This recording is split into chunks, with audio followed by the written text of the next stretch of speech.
নির্বাচনের আগে যুদ্ধবিমান আসবে নাকি নির্বাচনের পরে আসবে, নাকি নির্বাচনও হবে না যুদ্ধবিমানও আসবে না, আসলে কোনটি হতে যাচ্ছে?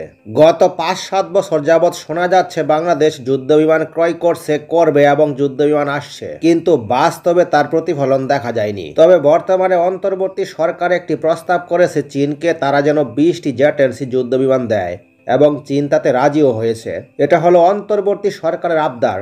তবে অন্তর্বর্তী সরকার তো ফেব্রুয়ারি মাসের পরে আর থাকবে না, আর ৪-৫ মাস সময় রয়েছে নির্বাচনের। যদি ৪-৫ মাস সময়ের মধ্যে যুদ্ধবিমান ক্রয়ের যে চুক্তিটি সেটি ফাইনাল করা না যায়, তাহলে পরবর্তীতে কি হবে? দেখুন, বাংলাদেশ এখনো পর্যন্ত যুদ্ধবিমান ক্রয়ের জন্য ফাইনাল সিদ্ধান্ত নেয়নি। তার আগেই ভারত আপত্তি জানাচ্ছে এবং তারা বাংলাদেশকে যুদ্ধবিমান ক্রয় থেকে বিরত রাখার জন্য, আটকে দেওয়ার জন্য যা করার তাই করছে।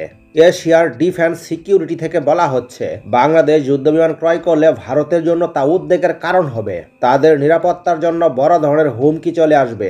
বাংলাদেশ যুদ্ধবিমান ক্রয়ের জন্য সিদ্ধান্ত চূড়ান্তই করেনি, তার আগেই ভারতের ঘুম হারাম, তাদের মাথা খারাপ হয়ে গিয়েছে এবং তারা সর্বাত্মক চেষ্টা চালাচ্ছে বাংলাদেশ যাতে যুদ্ধবিমান ক্রয় না করতে পারে।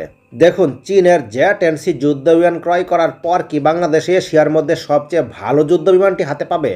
এই যুদ্ধবিমান কি এশিয়ার সবচাইতে ভালো যুদ্ধবিমান? সম্প্রতি ভারত এবং পাকিস্তানের মধ্যে যে যুদ্ধ সংঘটিত হয়েছিল, তখন কিন্তু ভারতের আধুনিক রাফাল যুদ্ধবিমানকে কিন্তু এই জেট-এনসি যুদ্ধবিমান ভূপাতিত করেছিল। আর এরপর থেকে কিন্তু একটি জিনিস নিশ্চিতভাবে বোঝা যাচ্ছে, এই যুদ্ধবিমান এশিয়ার সবচাইতে ভালো ২-১টি যুদ্ধবিমানের মধ্যে পড়বে। তাই বাংলাদেশ নির্দ্বিধায় এটি ক্রয় করতে চাচ্ছে। আর ভারতের ভয়টি তখন থেকেই ঢুকে গিয়েছে।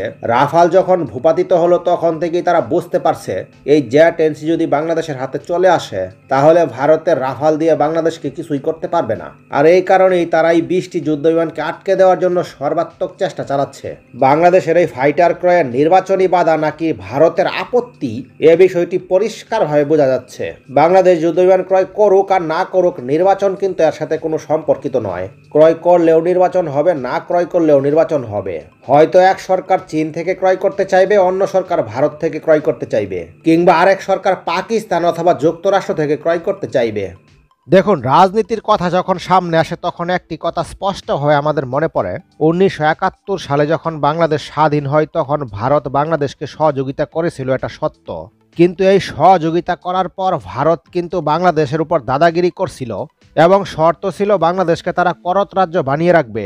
যদি স্বাধীন হওয়ার পর এরকম ভাবে করদ রাজ্য হয়ে থাকতে হয়, তাহলে এটা কিন্তু শতভাগ স্বাধীনতা নয়। তাহলে বাংলাদেশের সার্বভৌমত্ব কি এমনটাই? একবার ভারত বাংলাদেশকে সহযোগিতা করবে, আরেকবার চীন সহযোগিতা করবে এবং ভবিষ্যতে তারা ঠিক একইভাবে করদ রাজ্য বানিয়ে রাখতে চাইবে। বর্তমানে বাংলাদেশের যে সামরিক সক্ষমতা, ভারতের সঙ্গে বাংলাদেশের যে শত্রুতা তৈরি হয়েছে, ভারত যদি কখনো বাংলাদেশের উপর আক্রমণ করে, তাহলে বাংলাদেশের বহির্বিশ্বের কোনো না কোনো দেশের সহযোগিতা নিতে হবে।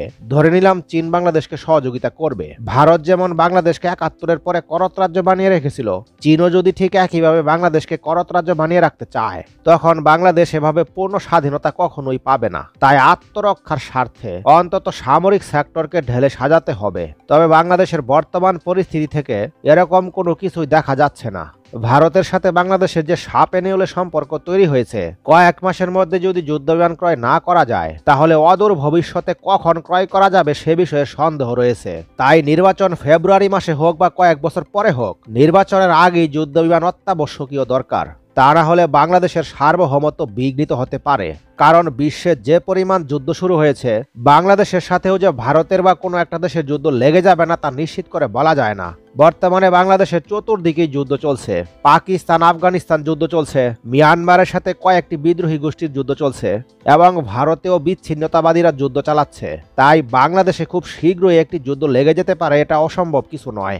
তাই আগে থেকেই বাংলাদেশকে শক্তিশালী অবস্থান তৈরি করতে না পারলে দেশের সার্বভৌমত্বে বড় ধরনের হুমকি নেমে আসতে পারে। তাই নির্বাচনের আগে যুদ্ধবিমান ছাড়া বিকল্প কোনো রাস্তা খোলা নেই। এ ব্যাপারে আপনাদের মতামত কমেন্টের মাধ্যমে জানিয়ে রাখুন।